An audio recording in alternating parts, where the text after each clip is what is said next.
तो शुरू करेंगे चैप्टर 1 से, that is introduction to strategic cost management. भाई सबसे पहले हमने पढ़ा था कि हम ये सब्जेक्ट ही क्यों पढ़ रहे हैं, क्यों हमको स्ट्रेटेजिक कॉस्ट मैनेजमेंट पढ़ना है, क्यों हमको स्ट्रेटेजिक कॉस्ट मैनेजमेंट पढ़ना है। तो भाई जो ट्रेडिशनल कॉस्ट था उसकी कई सारी लिमिटेशंस थी, जो ट्रेडिशनल कॉस्ट था उसकी कई सारी लिमिटेशंस थी। क्यों, कैसे? तो भाई ट्रेडिशनल कॉस्ट में हम क्या करते थे, हमारे कॉस्ट और ओवरहेड को अलोकेट कर देते थे। हमारे कॉस्ट को हम किस में अलोकेट कर देते थे, सारे के सारे प्रोडक्शन यूनिट्स में अलोकेट कर देते थे। Based on what, based on cost control and cost reduction. हमारे दो ही सोल ऑब्जेक्टिव रहा करते थे, हमारे दो ही सोल ऑब्जेक्टिव रहा करते थे। एक तो हम कॉस्ट को कंट्रोल करेंगे, हमने जो स्टैंडर्ड्स बनाए हैं, हमने जो बजट्स बनाए हैं उनसे ज्यादा कॉस्ट होने नहीं देंगे। और दूसरा कि हम कॉस्ट को रिड्यूस करेंगे। दूसरा क्या करेंगे, हम कॉस्ट को रिड्यूस करेंगे। भाई इसमें हम करते क्या थे, हम वेरिएंस एनालिसिस करते थे। ट्रेडिशनल कॉस्ट अकाउंटिंग में हम क्या करते थे, हम वेरिएंस एनालिसिस करते थे। मतलब क्या, क्या हमने एक्चुअल कॉस्ट इनकर की है, क्या हमने एक्चुअल कॉस्ट इनकर की है, इसको हम कंपेयर कर लेते थे कि हमने क्या स्टैंडर्ड सोचा था, हमने क्या बजट बनाया था। अब इन दोनों में क्या डिफरेंस आता है उसका हम वेरिएंस एनालिसिस कर लेंगे। भाई ये बजट ठीक है या नहीं, स्टैंडर्ड ठीक है या नहीं, ये तो हम सोचेंगे ही नहीं। हमने स्टैंडर्ड सेट किया था, हमारे एक्चुअल से कंपेयर किया, डिफरेंस आया, वेरिएंस एनालिसिस। तो अब क्या करेंगे, अब हम एक करेक्टिव एक्शन ले लेंगे। अब हम एक करेक्टिव एक्शन ले लेंगे जिससे हमको ये इंश्योर हो जाए कि भाई जो भी कॉस्ट हमारी कंट्रोल लिमिट को ब्रीच किया है उसको हम वापस से पकड़ के और बजट के अंदर ले आए, उस कॉस्ट को हम वापस से पकड़ के और बजट के अंदर लेके आ जाए। तो भाई लिमिटेशंस क्या थी ट्रेडिशनल कॉस्ट मैनेजमेंट की? तो सर आप झूठ बोल रहे थे, सर झूठ बोल रहे थे कि ट्रेडिशनल कॉस्ट मैनेजमेंट बहुत अच्छा होता है। क्यों? क्योंकि ट्रेडिशनल कॉस्ट मैनेजमेंट की तो बहुत सारी लिमिटेशंस है। तो सर लाई क्या है, एक तो हम शॉर्ट टर्म आउटलुक लेते हैं, हमको फटाफट अभी शॉर्ट टर्म में प्रॉफिटेबिलिटी चाहिए, हमको फटाफट अभी शॉर्ट टर्म में प्रॉफिटेबिलिटी चाहिए, लॉन्ग टर्म का हम नहीं सोचते हैं। उसके बाद आई क्या बोलता है, आई बोलता है कि हम इग्नोर करते हैं मार्केट के डायनामिक्स, हम इग्नोर कर देते हैं मार्केट के डायनामिक्स। क्यों? क्योंकि हम हमारे अकाउंटिंग डेटा पे रिलाई करते हैं। ट्रेडिशनल कॉस्टिंग में हम हमारे अकाउंटिंग डेटा पे रिलाई कर लेते हैं, मार्केट का डेटा, मार्केट का डायनामिक्स, इकोनॉमिक इंफॉर्मेशन को हम इग्नोर कर देते हैं। जिससे अल्टीमेटली होता क्या है, अल्टीमेटली अकाउंटिंग डेटा तो कई बार मिसलीडिंग हो सकता है, अकाउंटिंग डेटा कई बार मिसलीडिंग हो सकता है जिससे हमारे डिसीजन गलत हो सकते हैं। उसके बाद आई आर क्या बोलता है, सर लाई, एस ने बोला शॉर्ट टर्म, आई ने बोला इग्नोर, आर क्या बोलता है कि हम रिएक्टिव अप्रोच करते हैं, हम रिएक्टिव अप्रोच करते हैं। उसकी सगाई हो गई, उसके बाद जाके उसको प्रपोज करोगे तो क्या फायदा, प्रोएक्टिव रहो ना, प्रोएक्टिव रहो, तो रिएक्टिव अप्रोच यहाँ पे काम नहीं करेगा। एल क्या बोलता है कि हमारा लिमिटेड फोकस होता है रिव्यू और इम्प्रोवाइजेशन पे, हमारा लिमिटेड फोकस होता है रिव्यू और इम्प्रोवाइजेशन पे। इंटरनल फोकस रखते हैं हम एक्सटर्नल फैक्टर्स को तो कंसिडर भी नहीं करते, हमको जो करना है हम वो करेंगे। एक्सटर्नल फैक्टर्स क्या बोलते हैं वो तो हम कंसिडर करते ही नहीं है। अगर लिमिटेड फोकस रिव्यू और इम्प्रोवाइजेशन पे होता है तो एक्सेसिव फोकस कहाँ होता है, तो सिर्फ और सिर्फ कॉस्ट रिडक्शन करना है। फिर भले ही क्वालिटी खराब हो जाए, फिर भले ही प्रोडक्ट सर्विसेज की क्वालिटी खराब हो जाए चलेगा, लेकिन हमको तो एक्सेसिव फोकस कॉस्ट रिडक्शन पे करना है। और लास्ट आई एक क्या है कि हम कंपटीशन, ग्रोथ और कस्टमर रिक्वायरमेंट, कंपटीशन, ग्रोथ और कस्टमर रिक्वायरमेंट सब कुछ इग्नोर कर देते हैं। कॉम्पिटिटर क्या प्राइस चार्ज कर रहे हैं हम नहीं देखते, ग्रोथ मार्केट का क्या चल रहा है हम नहीं देखते, और कस्टमर को क्या चाहिए ये भी हम नहीं देखते हैं। तो भाई ट्रेडिशनल कॉस्ट अकाउंटिंग पढ़ा, ये जो ट्रेडिशनल कॉस्ट मैनेजमेंट है ये हमने पढ़ा, excessive focus cost control cost reduction पे रहता है। और उसकी लिमिटेशंस क्या है, उसकी लिमिटेशंस क्या है, तो सर लाई, सर आप बचपन से हमको झूठ बोल रहे थे कि ट्रेडिशनल कॉस्ट अकाउंटिंग बहुत अच्छा होता है। तो फिर आएगा क्या, इसके जो भी लिमिटेशंस है उसको ओवरकम करने के लिए हम क्या लेके आए, हम लेके आए स्ट्रेटेजिक कॉस्ट मैनेजमेंट। हम क्या लेके आ गए, स्ट्रेटेजिक कॉस्ट मैनेजमेंट। तो भाई कॉस्ट मैनेजमेंट तो सेम है कि कॉस्ट को मैनेज करना है, ये स्ट्रैटेजी क्या है, तो स्ट्रैटेजी है वो पूरी खिचड़ी, स्ट्रैटेजी है वो पूरी खिचड़ी जो हम पका रहे हैं परफॉर्मेंस अचीव करने के लिए। तो strategy is a set of actions taken by managers of a company to increase the company's performance. हम हमारा परफॉर्मेंस इंक्रीज करने के लिए जो भी सेट ऑफ एक्शंस लेते हैं सब कुछ क्या है, स्ट्रैटेजी है। तो भाई मॉडर्न बिजनेस एनवायरनमेंट में सिर्फ और सिर्फ कॉस्ट कंट्रोल कर लेने से आपका काम नहीं होगा, आपको कॉस्ट को मैनेज करना पड़ेगा स्ट्रेटेजिकली। कॉस्ट कंट्रोल करने से काम नहीं होगा, कई जगह पे अगर कॉस्ट लगानी है तो लगानी भी पड़ेगी कस्टमर्स को वैल्यू देने के लिए। तो हमको कॉस्ट कंट्रोल करना है क्या, स्ट्रेटेजिक कॉस्ट मैनेजमेंट में नहीं, हमको कॉस्ट को मैनेज करना है स्ट्रेटेजिकली। भाई बिजनेस का अल्टीमेट ऑब्जेक्टिव क्या है, बिजनेस का अल्टीमेट ऑब्जेक्टिव क्या है कि हमको बेटर प्रॉफिट्स चाहिए और हमको वैल्यू बनाना है शेयर होल्डर्स के लिए। हमको प्रॉफिट भी चाहिए और अल्टीमेटली हमको हमारे शेयर होल्डर्स को वैल्यू क्रिएट करके देना है, वेल्थ मैक्सिमाइजेशन करना है। तो ये दोनों ही ऑब्जेक्टिव हम कैसे अचीव कर पाएंगे? जल्दी से सब लोग मेरे साथ चैट में एक्टिव हो जाएंगे फुल जोश के साथ। भाई हम ये कैसे अचीव कर पाएंगे? जब हमारे पास आएगा डिस्टिंक्टिव कॉम्पिटिटिव एडवांटेज। जब हमारे पास डिस्टिंक्टिव कॉम्पिटिटिव एडवांटेज आएगा तब जाके हम ज्यादा प्रॉफिट अर्न कर पाएंगे और हम शेयर होल्डर्स के लिए वैल्यू क्रिएट कर पाएंगे। और ये डिस्टिंक्टिव कॉम्पिटिटिव एडवांटेज क्या होते हैं अभी 2 मिनट में पढ़ेंगे। प्रोडक्ट डिफरेंशिएशन और कॉस्ट लीडरशिप। भाई हम अलग कैसे हो सकते हैं? हम सस्टेनेबल कॉम्पिटिटिव एडवांटेज कैसे जनरेट कर सकते हैं? तो या तो प्रोडक्ट डिफरेंशिएशन कर लो, अपना प्रोडक्ट सबसे अलग बना लो जिसके लिए कस्टमर ज्यादा प्राइस देने को भी तैयार हो जाए, या तो फिर कॉस्ट लीडरशिप जनरेट कर लो। या तो फिर कॉस्ट लीडरशिप जनरेट कर लो कि आप सबसे सस्ता प्रोडक्ट दे रहे हो, सारे प्रोडक्ट एक जैसे हैं, कस्टमर को क्वालिटी से खास फर्क पड़ता नहीं है, उसको बस सस्ता चाहिए, तो कॉस्ट लीडरशिप अटेन करो ताकि जो भी प्राइस सेंसिटिव बायर्स है सबके सब आपके पास आ जाए। तो strategic cost management is the application of cost management technique. क्यों? ताकि हम इंप्रूव कर सके अपना स्ट्रेटेजिक पोजीशन और कॉस्ट को भी कंट्रोल कर सके। हम पोजीशन भी अच्छा करेंगे, हम वैल्यू भी क्रिएट करेंगे और हम कॉस्ट को भी साथ में कंट्रोल करेंगे। इसको हम बोल देते हैं स्ट्रेटेजिक कॉस्ट मैनेजमेंट। उसके बाद हमारा जो फोकस होता है वो यहाँ पे कंटिन्यूअस इंप्रूवमेंट पे होता है। ट्रेडिशनल में हम सिर्फ प्रोडक्शन देखते हैं, लेकिन स्ट्रेटेजिक कॉस्ट मैनेजमेंट में हम सारे के सारे एस्पेक्ट्स इंप्रूव करने की बात करते हैं। हम सारे के सारे एस्पेक्ट्स इंप्रूव करने की बात करते हैं, जो कि है production, purchase, design, manufacturing, delivery, service, everything. जहां पे भी स्कोप दिखेगा वहां जाके हम कॉस्ट रिडक्शन करेंगे। Then important that strategic cost management is involved at early stage of product development। ये सीधी सी बात है, प्रोडक्ट पूरा डेवलप हो जाता है उसके बाद आप कॉस्ट मैनेजमेंट लगाओगे तो कई सारी कॉस्ट आपकी ऑलरेडी कमिट हो चुकी होगी, तो बाद में आपके हैवी कॉस्ट ऑफ फेलियर आ सकते हैं। तो हम इसको क्या करेंगे? हम इसको एकदम अर्ली स्टेजेस पे ही लगा देंगे। स्ट्रेटेजिक कॉस्ट मैनेजमेंट को हम एकदम अर्ली स्टेजेस पे ही लगा देंगे, जिससे क्या होगा, ये जो कॉस्ट ऑफ फेलियर है, हैवी कॉस्ट ऑफ फेलियर है, इनको हम बचा सके। भाई एग्जाम्पल हमने देखा था, फटाफट से शॉर्ट में देख लेते हैं कि भाई 2 प्रोडक्ट थे ए और बी। तो ये जो प्रोडक्ट बी है ये अभी लॉस में चल रहा है, प्रोडक्ट बी है लॉस में चल रहा है। लॉस देखते ही ट्रेडिशनल मैनेजर ने तो बोला बंद करो प्रोडक्ट बी को, हम लॉस क्यों करें, बंद करो प्रोडक्ट बी को, क्योंकि शॉर्ट टर्म में उसको वही दिख रहा है कि यहाँ पे लॉस हो रहा है। लेकिन जब हमने स्ट्रेटेजिक कॉस्ट मैनेजमेंट लगाया तो हमको पता चला कि अगर हमने बी को बंद किया तो ए का सेल भी 20% डाउन हो जाएगा। अगर हमने बी को बंद किया तो ए का सेल भी 20% डाउन हो जाएगा, 25% डाउन हो जाएगा। ये जब हमने स्ट्रेटेजिक एनालिसिस किया तब पता चला। तो भाई ए अभी 20 का नेट प्रॉफिट कमा रहा है, ए अभी 20 का नेट प्रॉफिट कमा रहा है। अगर हमने बी भी बंद कर दिया तो इसका भी 25%, इसका भी 25% यानी 4 का क्या हो जाएगा, हमको लॉस हो जाएगा। इसका भी 25% यानी नॉट 4, 5, इसका भी 25% यानी क्या, 5 का हमको लॉस हो जाएगा। तो भाई अल्टीमेटली आप 2 का सेविंग करोगे बी को बंद करके, लेकिन सामने 5 का लॉस कर लोगे, मतलब अल्टीमेटली 3 लाख का आपका नेट लॉस हो जाएगा। यही अगर ट्रेडिशनल कॉस्ट मैनेजर होता तो क्या करता, फटाफट से लॉस देख के बी को बंद कर देता। लेकिन क्योंकि हमने स्ट्रेटेजिकली एनालाइज किया कि अगर बी बंद करेंगे तो ए का भी लॉस ऑफ सेल हो जाएगा 25% का, which would ultimately result in a net loss. B को बंद करने से इस लॉस को बचाने के चक्कर में हमारा और ज्यादा लॉस हो जाएगा। ये 2 केसेस और हमने देखे थे कि भाई जो ट्रेडिशनल कॉस्ट मैनेजर है वो ऐसा बोलता है क्यों मशीन को सर्विस करवाना है, क्यों मशीन को रिपेयर करवाना है, जब प्रॉब्लम आएगी तब मशीन को रिपेयर करेंगे। प्रिवेंटिव मेंटेनेंस क्यों करवाना है, फालतू खर्चा नहीं करेंगे। तो ट्रेडिशनल कॉस्ट मैनेजर इसको ना बोल देगा, लेकिन स्ट्रेटेजिक कॉस्ट मैनेजर क्या बोलेगा कि भाई अगर अभी सर्विसिंग नहीं करवाया, कभी बड़ा ऑर्डर आया, अचानक से मशीन बंद हो गई तो क्या करेंगे, वहां पे हमारा लॉस ऑफ प्रोडक्शन हो सकता है, कस्टमर का हमसे विश्वास उठ सकता है, वो हमको छोड़ के जा सकता है, प्लस लेबर वेल्ले बैठे रहेंगे जब तक कि मशीन ठीक नहीं होता है।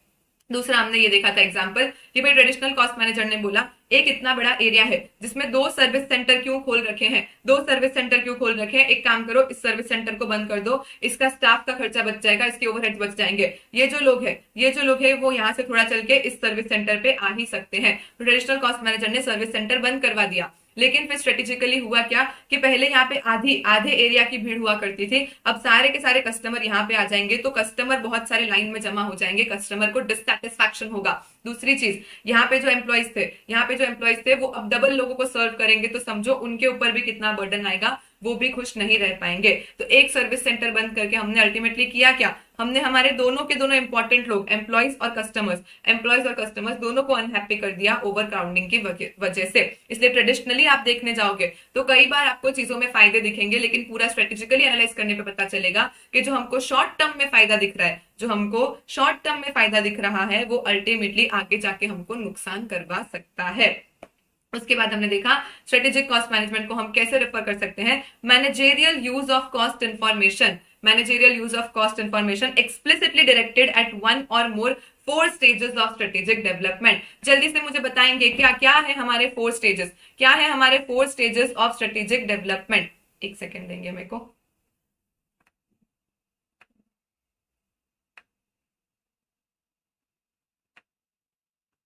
हम्म क्या है हमारे 4 स्टेजेस ऑफ स्ट्रेटेजिक डेवलपमेंट। भाई सबसे पहले तो फॉर्म्युलेट करो स्ट्रेटेजी को, सबसे पहले फॉर्म्युलेट करो स्ट्रेटेजी को, फॉर्म्युलेट करके कम्युनिकेट कर दो, फॉर्म्युलेट करो फिर कम्युनिकेट करो लोगों को कि भाई हमने स्ट्रेटेजी बनाया है, पूरे ऑर्गेनाइजेशन में सबको बता दो हमने स्ट्रेटेजी बनाया है। उसके बाद क्या करो, स्ट्रेटेजी को इंप्लीमेंट करो, तो टैक्टिक्स बनाओ कि कैसे हम स्ट्रेटेजी को इंप्लीमेंट कर पाएंगे। एंड उसके बाद लास्ट में इंप्लीमेंटेशन करने के बाद हम क्या करेंगे, मॉनिटरिंग करेंगे और कंट्रोल करेंगे, मॉनिटरिंग करेंगे और कंट्रोल करेंगे। तो क्या है भाई हमारे 4 स्टेजेस ऑफ स्ट्रेटेजिक मैनेजमेंट, क्या है हमारे 4 स्टेजेस ऑफ स्ट्रेटेजिक मैनेजमेंट। सबसे पहले फॉर्म्युलेट करेंगे स्ट्रेटेजी, फॉर्म्युलेट करके कम्युनिकेट करेंगे, कम्युनिकेट करके इंप्लीमेंट कर देंगे और लास्ट में हम क्या कर देंगे, मॉनिटरिंग एंड कंट्रोल। तो भाई डिफरेंस बिटवीन क्या है अल्टीमेटली, स्ट्रेटेजिक भी पढ़ा ट्रेडिशनल भी पढ़ा, शॉर्ट में क्या डिफरेंस बताओगे क्या। तो ये जो ट्रेडिशनल मैनेजर है कुछ काम करता नहीं था, कोको पीपी के जाड़िया हो रहा था, हमारा ट्रेडिशनल कॉस्ट मैनेजर कुछ करता नहीं था, कोको पीपी के जाड़िया हो रहा था, तो हमने क्या कर दिया, स्ट्रेटेजिक कॉस्ट मैनेजमेंट ला दिया। So what is the difference between traditional cost management and strategic cost management, it is fat coco, it is fat coco. Fat coco क्या बोलता है, एफ का मतलब फोकस, एफ का मतलब फोकस, जहां पे ट्रेडिशनल में हमारा सिर्फ इंटरनल फोकस रहता है, हमने देखा हम मार्केट को इग्नोर ही कर देते हैं, और यहाँ पे हमारा focus internal as well as external दोनों में रहता है। ए क्या बोलता है, अप्रोच, ए क्या बोलता है, अप्रोच। ट्रेडिशनल मैनेजर तो फट्टू है, हमने पढ़ा था ट्रेडिशनल मैनेजर तो फट्टू है, वो रिस्क एवर्स है, लेकिन जो स्ट्रेटेजिक कॉस्ट मैनेजमेंट है वो रिस्क टेकिंग एबिलिटी रखता है कि जैसे एनवायरमेंट चेंज होगा वो अपने आप को अडेप्ट करेगा और एनवायरमेंट के साथ खुद को भी चेंज करेगा।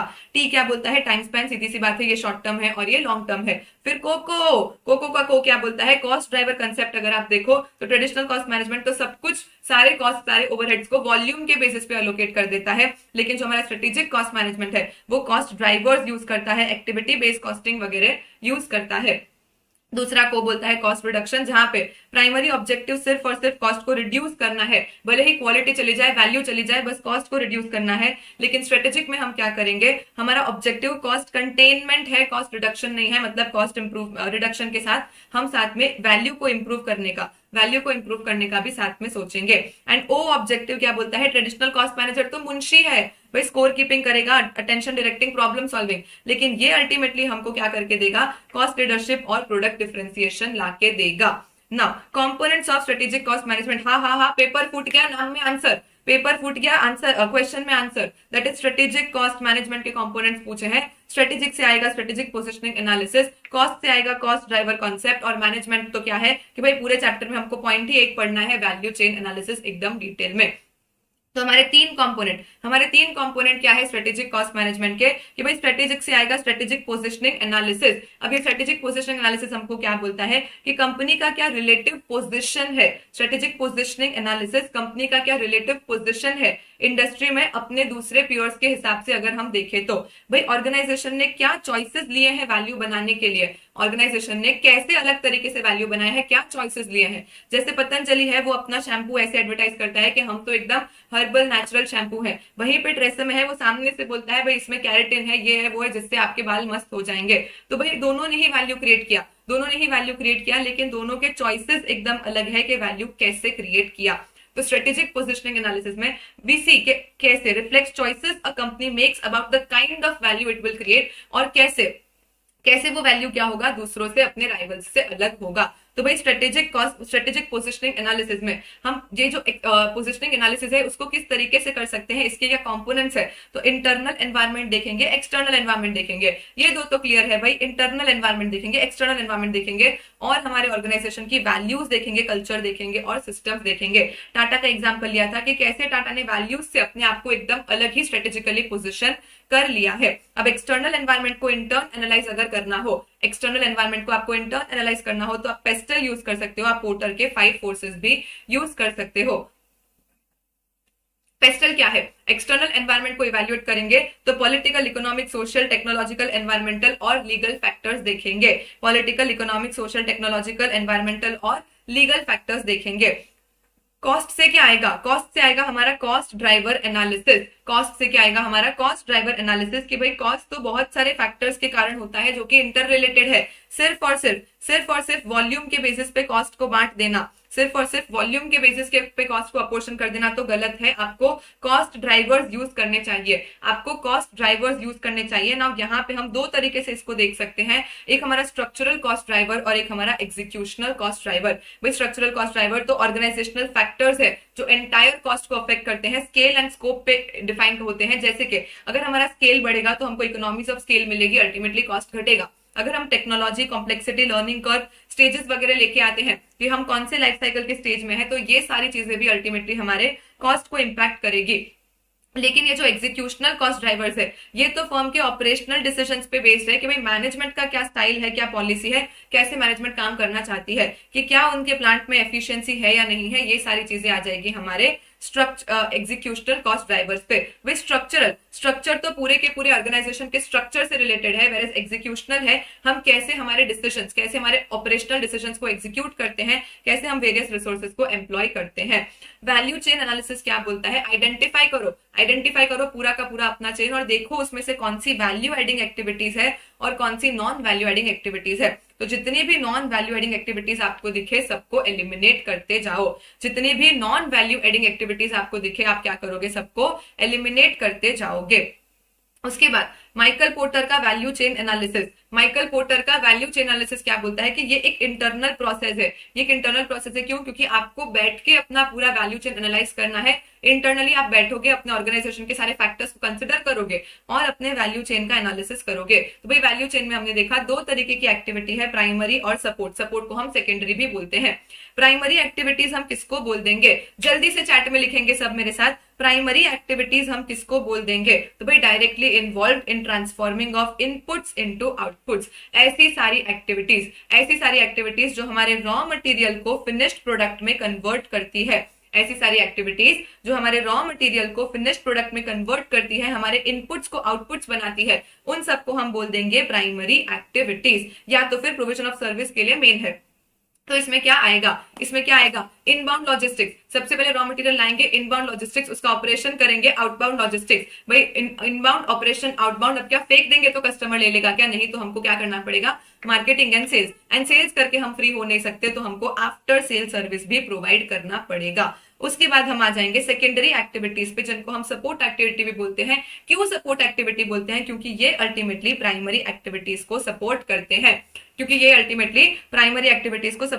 हैं, तो हमारी 4 सपोर्ट एक्टिविटीज कौन सी है, हमने लिंक किया था। इनबाउंड से हम प्रोक्योरमेंट को लिंक कर सकते हैं, ऑपरेशन करने के लिए हमको टेक्नोलॉजी चाहिएगा, मार्केटिंग, सेल्स और सर्विस करने के लिए हमको ह्यूमन रिसोर्स लगेगा, एंड अल्टीमेटली सब कुछ करने के लिए हमारे पास मस्त इंफ्रास्ट्रक्चर होना चाहिए। अल्टीमेटली सब कुछ करने के लिए हमारे पास मस्त फर्म इंफ्रास्ट्रक्चर होना चाहिए। ये हुई हमारी 5 प्राइमरी एक्टिविटीज और 4 सपोर्ट एक्टिविटीज। उसके बाद हमने देखा strategic framework for value chain analysis.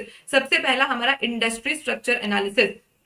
Industry का स्ट्रक्चर कैसा है, हम कैसे एनालाइज करेंगे, हम यूज करेंगे पोर्टर के 5 फोर्सेस मॉडल, जो कि डायनेमिक टूल है। क्यों डायनेमिक टूल, क्योंकि ये जो सारे फोर्सेस है ये भी तो चेंज होते रहते हैं, जो अंडरलाइन फोर्सेस है वो भी चेंज होते रहते हैं, तो हमारा पूरा मॉडल चेंज होता रहेगा, इसलिए क्या हो जाएगा, ये एक डायनेमिक एनालिटिकल टूल हो जाएगा। तो पोर्टर के 5 फोर्सेस मॉडल क्या है, हम बार्गेनिंग पावर देखेंगे किस किस का, बायर का और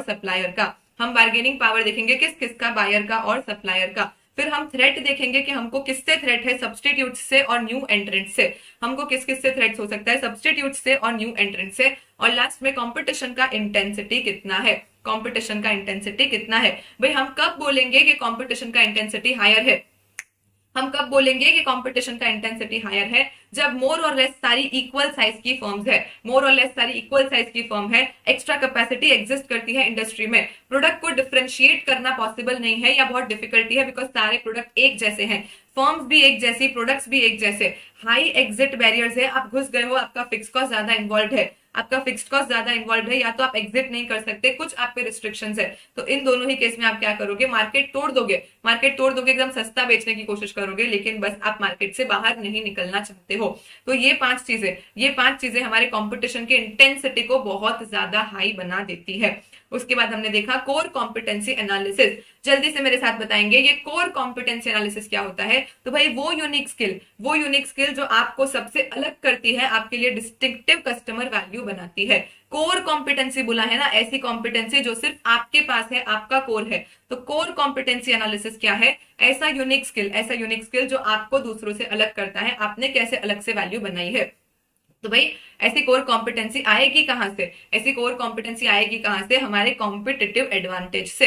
कॉम्पिटिटिव एडवांटेज कैसे आता है? या तो कॉस्ट लीडरशिप से या फिर प्रोडक्ट डिफरेंशिएशन से। मैंने बोल दिया कॉम्पिटिटिव कोर कॉम्पिटेंसी है, मैंने बोल दिया कोर कॉम्पिटेंसी है, तो क्या आप लोग मान लोगे? बिल्कुल भी नहीं। मैंने बोला कोर कॉम्पिटेंसी है तो क्या आप मान लोगे? नहीं। हम टेस्ट करेंगे कि एक्चुअल में कोर कॉम्पिटेंसी है या नहीं। कौन सा टेस्ट लगाएंगे? एफबीसी। कौन सा हम टेस्ट लगाएंगे आइडेंटिफाई करने के लिए कोर कॉम्पिटेंसी को? तो एफबीसी। ए क्या बोलता है? क्या हमारे पास एक्सेस है वाइड वैरायटी ऑफ मार्केट्स का? क्या हमारे पास एक्सेस है वाइड वैरायटी ऑफ मार्केट्स का?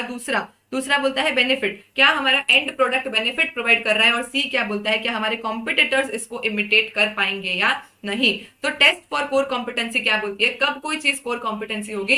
जब आप कर देते हो एफबीसी। ए क्या है? एक्सेस है आपके पास वाइड वैरायटी ऑफ मार्केट का, एंड प्रोडक्ट बेनिफिट, और सी बोलता है आपके कॉम्पिटिटर्स के लिए वो डिफिकल्ट होना चाहिए टू इमिटेट। लास्ट हमने देखा था सेगमेंटेशन एनालिसिस। सेगमेंटेशन एनालिसिस में हम क्या करते हैं? हम सारे वेरिएबल्स को, सारे कैटेगरीज को सेगमेंट्स में आइडेंटिफाई कर देते हैं। तो भाई identify segment variables and categories. उसके बाद हम एक मैट्रिक्स बनाते हैं, हम एक पूरा सेगमेंट का मैट्रिक्स बनाते हैं based on nature, geography, product बना सकते हैं कि भाई ज्योग्राफी ले ले अगर, तो साउथ में कितने प्रोडक्ट बिकते हैं, नॉर्थ में कितने प्रोडक्ट बिकते हैं, प्रोडक्ट वाइज ले ले तो भाई साउथ में शैम्पू कितना, साउथ में सोप कितना, साउथ में फेस वॉश कितना, ऐसा हम पूरा एक मैट्रिक्स बना सकते हैं। अरे इतना सुंदर मैट्रिक्स बनाया तो बस क्या उसको बैठ के देखेंगे? इतना सुंदर मैट्रिक्स बनाया तो क्या बस उसको बैठ के देखेंगे? The answer is no. उसको हम एनालाइज करेंगे कि भाई कौन सा सेगमेंट कितना अट्रैक्टिव है। हम एनालाइज करेंगे कौन सा सेगमेंट कितना अट्रैक्टिव है, फिर आइडेंटिफाई कर लेंगे की सक्सेस फैक्टर हर सेगमेंट का कि भाई जो शैम्पू है वो नॉर्थ में धमाकेदार चलता है, जो फेस वॉश है वो साउथ में धमाकेदार चलता है। तो हम आइडेंटिफाई कर लेंगे अपने की सक्सेस फैक्टर्स, चलता है तो क्यों चलता है, क्या कारण है, सब कुछ। और यहाँ पे हम क्या करेंगे? ब्रॉड वर्सेस नैरो सेगमेंट का हम एक एनालिसिस कर लेंगे कि अल्टीमेटली हमको ब्रॉड सेगमेंट्स रखने हैं या नैरो सेगमेंट्स रखने हैं। ये तो रह गया अपना core competency stem from two sources. जल्दी से बोलेंगे, core competency stem from two sources और कैपेबिलिटी। कि भाई कोर कॉम्पिटेंसी के लिए क्या आपके पास रिसोर्सेज है, कोर कॉम्पिटेंसी के लिए क्या आपके पास रिसोर्सेज है और क्या आप में कैपेबिलिटी है। एग्जांपल लिया था कि भाई मैं हैंड रिटन बुक्स प्रोवाइड करती हूँ और कोई नहीं करता, ये क्या है? ये हमारी कोर कॉम्पिटेंसी है। तो क्या रिसोर्सेज है हमारे पास? ICAI-SM से ही तो बनी है हैंड रिटन बुक। सबके पास रिसोर्सेज है क्या? सबके पास कैपेबिलिटीज है? ये हम देखेंगे और हम पता लगाएंगे कि ये कोर कॉम्पिटेंसी कहां से आती है। Core competency stem from two sources, resources और कैपेबिलिटीज। ये क्या हुआ? ये हुआ हमारा तीनों का तीनों strategic framework for value chain analysis, जहां पे हमने इंडस्ट्री स्ट्रक्चर को एनालाइज किया पोर्टर के 5 फोर्सेस मॉडल से, कोर कॉम्पिटेंसी के लिए टेस्ट लगाया ABC, और कोर कॉम्पिटेंसी आती कहां से है? तो कॉस्ट लीडरशिप और प्रोडक्ट डिफरेंशिएशन से। एंड अल्टीमेटली हमने कर लिया सेगमेंट एनालिसिस, जहां पे पहले सेगमेंट को आइडेंटिफाई किया, मैट्रिक्स बनाया, मैट्रिक्स बना के क्या देखेंगे? नहीं, उसको एनालाइज करेंगे, एनालाइज करके की सक्सेस फैक्टर्स ढूंढेंगे और लास्ट में क्या करेंगे कि हमको ब्रॉड वर्सेस नैरो सेगमेंट कैसा स्कोप रखना है। Now superior performance and competitive advantage क्या बोलता है? तो in order to survive and prosper in an industry, अगर एक इंडस्ट्री में आपको सर्वाइव करना है और प्रॉस्पर करना है तो वो सप्लाई करो जो कस्टमर को चाहिए। Supply what customers want to buy, और कंपटीशन को सर्वाइव करो। ऐसी चीज सप्लाई करो जो कस्टमर्स को चाहिए और अपने कंपटीशन को सर्वाइव करो। तो भाई डिस्टिंक्टिव कॉम्पिटेंसीज कहां से आ सकती है? डिस्टिंक्टिव कॉम्पिटेंसीज हो सकती है या तो डिफरेंशिएशन या कॉस्ट लीडरशिप। कॉस्ट लीडरशिप में या तो आप अपने सारे के सारे कॉम्पिटिटर्स से लो प्राइस चार्ज करते हो, जो जियो ने किया था, या तो आप एकदम लो प्राइस चार्ज करके और मार्केट गेन कर लेते हो और अपना मार्केट गेन कर लेते हो और करंट प्रॉफिटेबिलिटी को मेंटेन करते हो, या तो फिर आप क्या करोगे? प्राइसेस बहुत क्रैश नहीं करोगे, दूसरे कॉम्पिटिटर्स जैसा प्राइस रख दोगे और अपनी प्रॉफिटेबिलिटी बढ़ा दोगे। और डिफरेंशिएशन में क्या होगा? आप superior quality, superior innovation, superior customer responsiveness, यहाँ पे कॉस्ट हमारे लिए कंस्ट्रेंट नहीं है, हमको अल्टीमेटली क्या चाहिए? हमको चाहिए सुपीरियर क्वालिटी और हमारे कस्टमर का सेटिस्फैक्शन। अब असेस करना है कॉम्पिटिटिव एडवांटेज। असेस करना है कॉम्पिटिटिव एडवांटेज तो क्या देखेंगे, देखो कॉस्ट और डिफरेंशिएशन तो वही है। कॉम्पिटिटिव एडवांटेज के लिए कॉस्ट एनालिसिस, डिफरेंशिएशन और एक हमने एक्स्ट्रा पॉइंट देखा था वर्टिकल लिंकेज का। तो इंटरनल कॉस्ट एनालिसिस क्या बोलता है, इंटरनल कॉस्ट एनालिसिस क्या बोलता है, भाई उसका बर्थडे है ऐसा करके हमने पूरा याद किया था, कौन सी चीज है जो उसको खुश करेगी, कौन सी चीज है जो उसके लिए वैल्यू क्रिएटिंग है, पहले तो वो आइडेंटिफाई कर लो। भाई वो भुखड़ी थी, उसको सिर्फ खाना देखना था, मूवी खाना खाना था, मूवी देखनी थी, फ्लावर में कोई इंटरेस्ट है नहीं, पहले हमने सोचा था फ्लावर देंगे, हमने उसको काट दिया। तो सिर्फ वैल्यू क्रिएटिंग प्रोसेसेस हमने आइडेंटिफाई किए। उसके बाद हमारा जो टोटल कॉस्ट है उसका कितना पोर्शन हम एट्रीब्यूट करेंगे कौन से वैल्यू क्रिएटिंग प्रोसेस को, ये आइडेंटिफाई किया। हर एक प्रोसेस के लिए कॉस्ट ड्राइवर एनालाइज किया था, फिर लिंक बिठाया था और ultimately evaluate opportunities for achieving relative cost advantage. पूरा एक एग्जांपल लिया था कि हमने फिर क्या सोचा, अल्टीमेटली एक काम करते हैं, हमने लिंक बिठाया कि उसको खाना खाना है, मूवी देखना है, तो दूर दूर क्यों जाना, अलग अलग क्यों जाना, एक काम करते हैं एक ही मॉल में जाते हैं, फूड कोर्ट भी वही और रेस्टोरेंट भी वही, तो कहाँ कहाँ पे हम कॉस्ट बचा सकते हैं, ये पूरा हमने एनालिसिस किया था। तो भाई इंटरनल कॉस्ट एनालिसिस क्या बोलता है, पहले तो आइडेंटिफाई करो वैल्यू किससे बनेगी, फिर टोटल कॉस्ट का कितना प्रोपोर्शन आप उस वैल्यू क्रिएटिंग प्रोसेस को देना चाहते हो, फिर कॉस्ट ड्राइवर एनालाइज करो हर एक प्रोसेस के लिए, लिंक बिठाओ प्रोसेसेस के बीच में और अल्टीमेटली अपॉर्चुनिटीज ढूंढो कि कैसे कहाँ पे आप कॉस्ट को बचा सकते हो। फिर डिफरेंशिएशन भी ऐसा ही है कि यहाँ पे आइडेंटिफाई करो कस्टमर्स वैल्यू क्रिएटिंग प्रोसेस। हमने क्या पढ़ा था कि भाई इंटरनल कॉस्ट में वैल्यू क्रिएशन होता है फर्म का, इंटरनल कॉस्ट में हम फर्म का वैल्यू क्रिएशन देखते हैं, डिफरेंशिएशन में तो कस्टमर हमारे लिए भगवान है, कस्टमर को क्या चाहिए वो हम करेंगे, तो हम कस्टमर्स वैल्यू क्रिएटिंग प्रोसेस देखेंगे। फिर डिफरेंशिएशन स्ट्रैटेजीज को इवैल्यूएट करो कि कौन कौन सी स्ट्रैटेजीज कस्टमर की वैल्यू बढ़ा सकती है और इनमें से हमारे लिए बेस्ट कौन सा है वो हम अडॉप्ट कर लेंगे। वर्टिकल लिंकेज क्या बोलता है कि हमको सिर्फ अपनी नहीं हमको सबकी पंचायत होनी चाहिए। तो have information of not just internal, लेकिन इंडस्ट्री का वैल्यू चेन भी हम लोग देखेंगे। और सारे के सारे अपस्ट्रीम डाउनस्ट्रीम ट्रांजैक्शंस के साथ लिंक बिठा दो। आप प्रोडक्ट सप्लायर, आप ये वाला प्रोडक्ट बेचते हो जो आप अपने सप्लायर से लेते हो, जो इसका रॉ मटेरियल सप्लायर से लेते हो, प्रोसेसिंग करते हो, डिस्ट्रीब्यूटर को देते हो, एक काम करो रॉ मटेरियल भी खुद ही बनाने लगो, सप्लायर को एलिमिनेट कर दो, डिस्ट्रीब्यूशन अपने चैनल से करो, डिस्ट्रीब्यूटर को एलिमिनेट कर दो। तो वर्टिकल लिंकेज बनाते जाओ ताकि जो बीच बीच के लोगों के जो कमीशन वगैरह है सब कुछ एलिमिनेट हो जाए। इसको हम क्या बोलते हैं, वर्टिकल लिंकेज एनालिसिस। मतलब भाई सिर्फ उसको मत पटाओ, उसको पटाने से कुछ नहीं होगा, उसके मम्मी पापा छोटे भाई छोटी बहन सबको पटा लो, ये क्या है हमारा वर्टिकल लिंकेज एनालिसिस है। फिर विजन मिशन ऑब्जेक्टिव देखा था, भाई मिशन क्या बोलता है, मिशन बोलता है कंपनी है ही क्यों, कंपनी का रीजन टू बी क्या है, भाई तू क्यों एग्जिस्ट करता है अश्नीर ग्रोवर, तो भाई why does the company exist. तो ये जो भी हमारा मिशन स्टेटमेंट होता है वो हमेशा कस्टमर फोकस होना चाहिए, ना कि प्रोडक्ट फोकस। कंप्यूटर वाला हमने वो एग्जांपल लिया था, भाई कस्टमर फोकस मिशन होना चाहिए ना कि प्रोडक्ट फोकस मिशन। हमको हर घर के टेबल पे कंप्यूटर लगाना है, ये मिशन नहीं होना चाहिए। क्यों, क्योंकि सबके घर में कंप्यूटर लग गया, फिर आपकी कंपनी का क्या काम। तो हमने फिर मिशन चेंज किया था कि भाई हम ज्यादा से ज्यादा वैल्यू क्रिएट करेंगे, लोगों को एम्पावर करेंगे टू अचीव मोर। अब विजन क्या बोलता है, कंपनी क्या अचीव करना चाहती है। विजन हमेशा चैलेंजिंग होना चाहिए और सेम टाइम पे मोटिवेटिंग होना चाहिए। मैंने आपको बोला एससीएमपी में 100 में से 100 मार्क्स लेके आओ, चैलेंजिंग तो है लेकिन मोटिवेटिंग नहीं है, आपको भी पता है नहीं आएगा। दूसरा मैंने बोला कि भाई 40 लेके आओ, ना तो चैलेंजिंग है, मोटिवेटिंग तो जरूर है कि हाँ 40 तो आ ही जाएंगे। तो हमको एक ऐसा टारगेट सेट करना है, हमने सेट किया टारगेट सपोज 65 to 70 का range, which is challenging, ambitious and motivating, all three at the same time. तो भाई uh company's vision is what company would like to achieve. और ये मिशन और विजन को अल्टीमेटली अचीव करने के लिए हम जो प्रिसाइज और मेजरेबल फ्यूचर स्टेट्स बनाते हैं, इनको हम क्या बोल देते हैं, ऑब्जेक्टिव। तो objective is a precise and measurable future state that the company wants to achieve. तो ये स्पेसिफाई करता है कि जो हमने मिशन और विजन स्टेटमेंट बनाया है, अल्टीमेटली उसको अचीव करने के लिए क्या ऑब्जेक्टिव लगेगा। भाई मेरा मिशन है मुझे बहुत पैसा कमाना है, उसके लिए मैंने विजन देखा कि मुझे सीए बनना है, जिसके लिए मुझे फाइनल एग्जाम्स पास करना पड़ेगा मोर देन 50% एग्रीगेट। तो ये मैंने एक साथ मिशन, विजन और ऑब्जेक्टिव का एग्जाम्पल ले लिया। उसके बाद रोल ऑफ मैनेजमेंट अकाउंटेंट क्या बोलता है, ये तो बेचारा भगवान का इंसान है, मैनेजमेंट अकाउंटेंट्स ट्रेडिशनली क्या करते थे, सिर्फ वेरिएंस एनालिसिस, कॉस्ट एनालिसिस वगैरह ही करते थे। लेकिन आज के जो स्ट्रेटेजिक कॉस्ट मैनेजर्स है उनको सब आना चाहिए। उनको री engineering, benchmarking, activity based costing, total quality management, value chain analysis, सब कुछ टीम को कैसे साथ में लेके चलना है, इंटरनल एनवायरमेंट को कैसे एनालाइज करना है, एक्सटर्नल एनवायरमेंट को कैसे एनालाइज करना है, उनको सब कुछ आना चाहिए। तो भाई एक मैनेजमेंट अकाउंटेंट को हर एक चीज आनी चाहिए। Done done. यहाँ पे हमारा खत्म होता है SCMPE चैप्टर नंबर 1।